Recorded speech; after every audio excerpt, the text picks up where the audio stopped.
Welcome to SB News.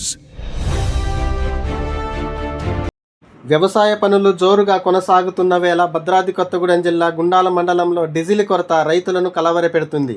మండల కేంద్రంలో 2 petrol బంకులు ఉన్నప్పటికీ అవసరమైన సమయంలో డీజిల్ లభించడం లేదని సిపిఎం పార్టీ గుండాల మండల కార్యదర్శి తోలెం గోపి ఆరోపించారు.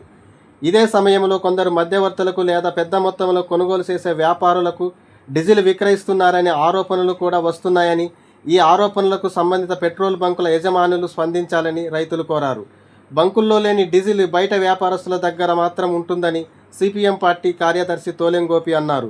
డీజిల్ కొరతపై జిల్లా అధికారులు, పౌర సరఫరాల శాఖ అధికారులు రైతులకు ఇబ్బందులు రాకుండా తక్షణమే స్పందించాలని రైతులు కోరుతున్నారని గోపి తెలియజేశారు. నమస్కారం. మండలంలో ఉన్నటువంటి రైతాంగం మొత్తంగిన విత్తనం నాటుకునేటువంటి సమయం కొనసాగుతున్నటువంటి సందర్భం ఉంది.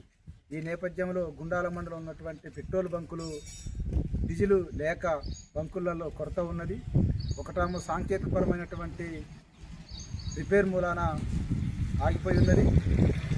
ముఖ్యంగా జీసీసీకి సంబంధించినటువంటి డీజిల్ బంకు ఇక్కడ సరిగా అందుబాటులోకి పెట్రోలు లేకపోవటం మూలాన రైతాంగం వ్యవసాయం సందర్భించి ఇబ్బంది పడుతూ ఉన్నారు.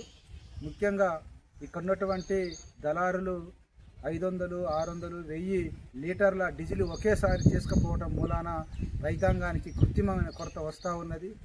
ఈ తీసుకుపోయినటువంటి డీజిల్ని బయట 20 నుంచి 40 రూపాయలు అదనపు రేటుకి అమ్ముకునేటువంటి దళారి వర్గం తయారైంది.